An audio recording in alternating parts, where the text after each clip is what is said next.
Assalamualaikum warahmatullahi wabarakatuh.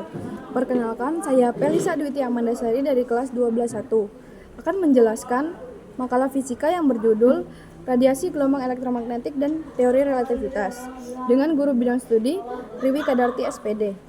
Yang pertama, pengertian gelombang elektromagnetik.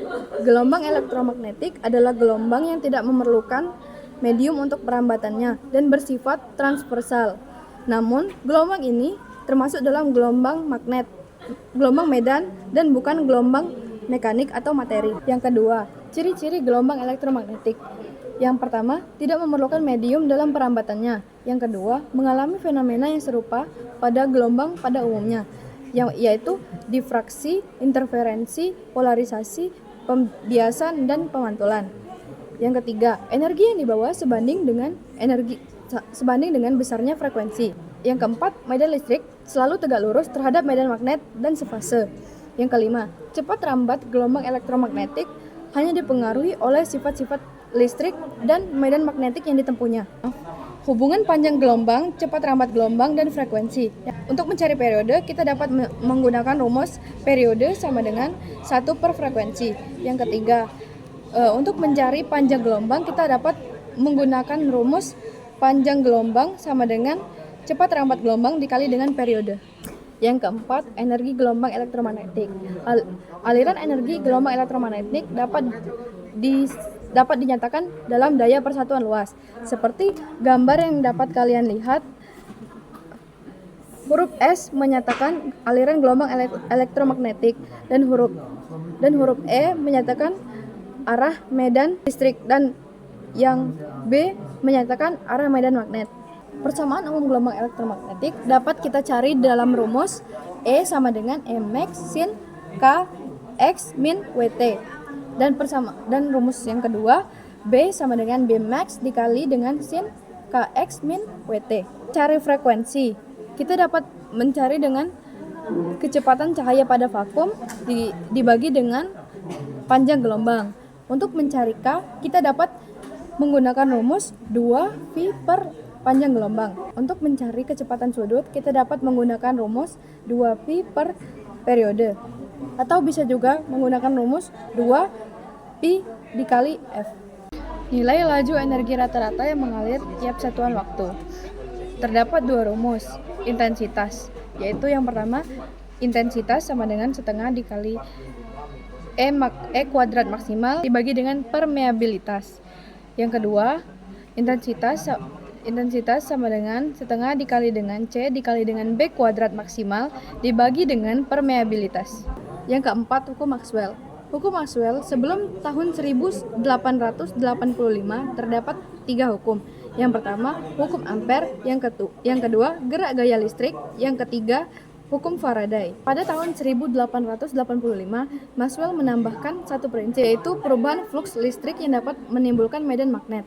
Maxwell meramalkan adanya perambatan gelombang pada ruang hampa yang terdiri dari medan magnet dan medan listrik yang disebut gelombang elektromagnetik.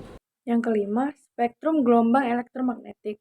Spektrum gelombang elektromagnetik memiliki beberapa ciri-ciri. Yang pertama, semua gelombang memiliki kecepatan dan sifat yang sama.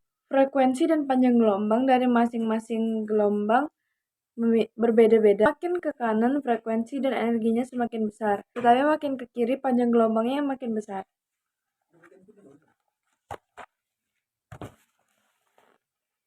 Seperti yang bisa kita lihat pada gambar, yang di tengah itu adalah cahaya yang tampak atau dapat dilihat oleh mata manusia, di mana warna merah memiliki warna yang paling panjang, sedangkan warna ungu memiliki warna yang paling pendek. Nah, yang pertama kita akan membahas sinar gamma. Terbentuknya sinar gamma terdiri dari beberapa faktor. Yang pertama, ledakan bintang. Yang kedua, ledakan bom nuklir. Yang ketiga, bahan radioaktif.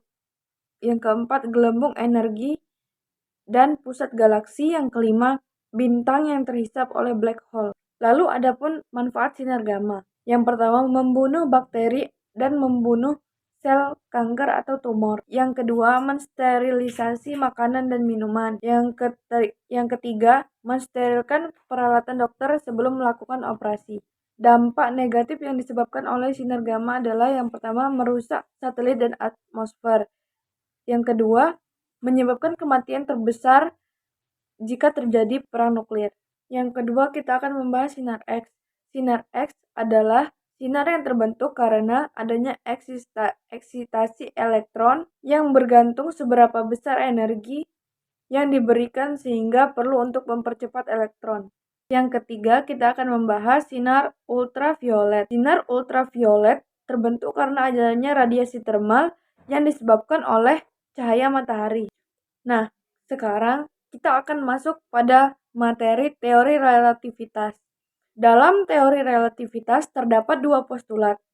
Postulat pertama, hukum fisika dapat dinyatakan dalam bentuk yang sama dan dalam kerangka acuan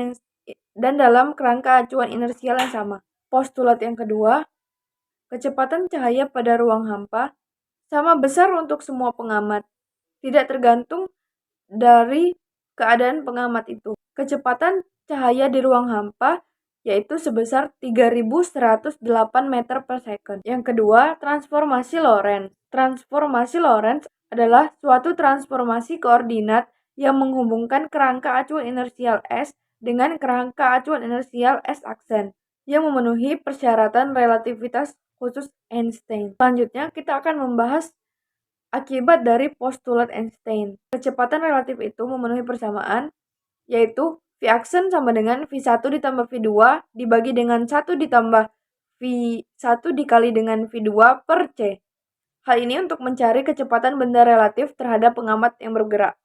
Lalu selanjutnya ada kontransi panjang. Kontransi panjang adalah penyusutan panjang terhadap suatu benda menurut pengamat yang bergerak. Penyusutan ini memenuhi persamaan L sama dengan L0 dikali dengan akar 1 min V kuadrat per C kuadrat. Selanjutnya ada dilatasi waktu. Dilatasi waktu adalah proses pengembangan waktu oleh pengamat yang bergerak. Hubungannya memenuhi persamaan delta T sama dengan T0 dibagi dengan akar 1 min V kuadrat per C kuadrat. Selanjutnya ada massa dan energi relatif. Massa dan energi relatif adalah perubahan besaran oleh pengamat diam dan bergerak. Juga terjadi pada massa benda dan energinya. Lalu selanjutnya kita akan membahas massa, momentum, dan energi relativistik. Pertama, massa relativistik. Massa relativitas M dari sebuah partikel dengan laju V terhadap pengamat dinyatakan dalam persamaan M sama dengan M0 dibagi dengan akar 1 dikurang dengan V kuadrat per C kuadrat. Yang kedua, momentum relativistik. Dapat dinyatakan dengan rumus momentum relativistik sama dengan M dikali V. Atau dapat juga kita tuliskan sebagai M0 dikali dengan V dibagi dengan akar 1 min V kuadrat per C kuadrat. Yang rumus yang kedua ada E kuadrat sama dengan E0 kuadrat ditambah dengan PC kuadrat. Yang ketiga ada energi relativistik.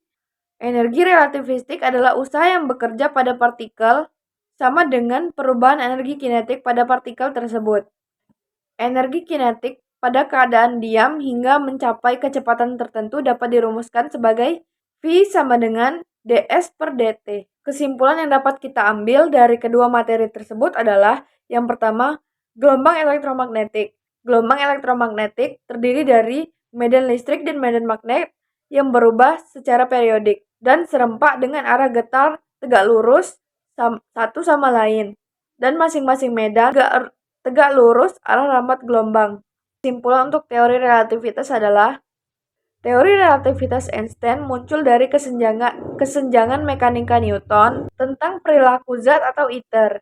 Pembuktian yang dilakukan oleh Einstein yaitu kecepatan relatif, kontraksi panjang, sehingga waktu dinyatakan sebagai dimensi keempat yang memiliki arah yang bergantung pada kecepatan pengamat. Dari gelombang radio sampai dengan sinar gamma, semua menunjukkan betapa luar biasanya energi yang ada di alam semesta ini. Dengan memahami spektrum elektromagnetik, kita bisa lebih menghargai teknologi dan sains di balik kehidupan sehari-hari. Sekian penjelasan dari saya, semoga penjelasan ini bisa bermanfaat dan menambah pengetahuan kita semua.